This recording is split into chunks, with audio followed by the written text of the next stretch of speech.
সুপ্রিয় শিক্ষার্থী বন্ধুরা, আসসালামু আলাইকুম।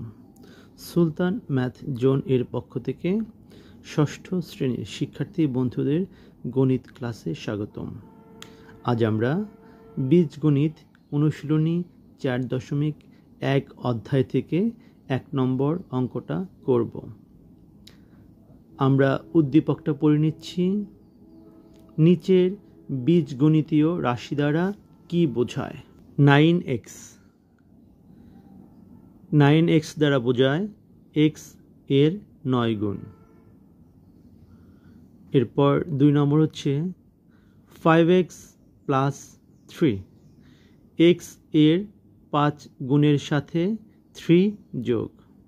3 নম্বরটা হচ্ছে 3a plus 4b, 3a plus 4b দ্বারা a এর 3 গুণের সাথে b এর 4 গুণের যোগ বোঝায়।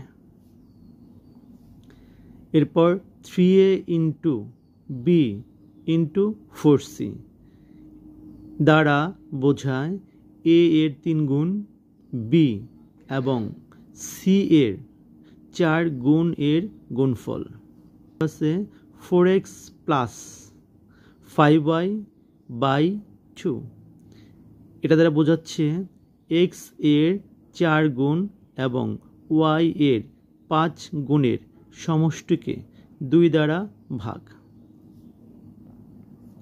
এরপর 7x মাইনাস 3y বাই 4, এটা দ্বারা বোঝাচ্ছে x এর 7 গুণ থেকে y এর 3 গুণের বিয়োগফলকে 4 দ্বারা ভাগ।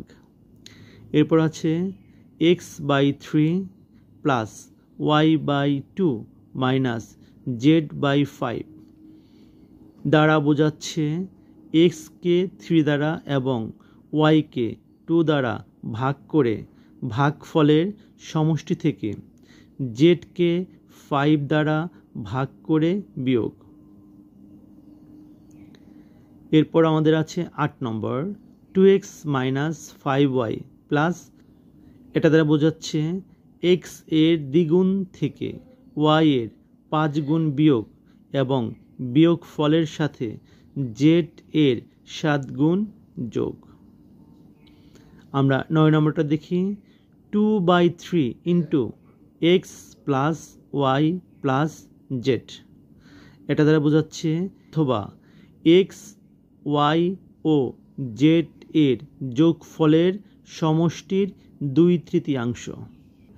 10 নম্বর ac মাইনাস bx বাই 7, এটা দ্বারা বোঝাচ্ছে a ও c এর গুণফল থেকে b ও x এর গুণফলের বিয়োগফলকে 7 দ্বারা ভাগ। আমরা 10টা বীজগণিতীয় রাশি দ্বারা কি বোঝায় তা শিখে নিলাম। আশা করি প্রত্যেকেই বুঝতে পেরেছ। আজ এই পর্যন্তই। পরবর্তী ক্লাসে আমরা অন্য কোনো টপিক নিয়ে কথা বলবো। সে পর্যন্ত খোদা হাফেজ। আসসালামু আলাইকুম।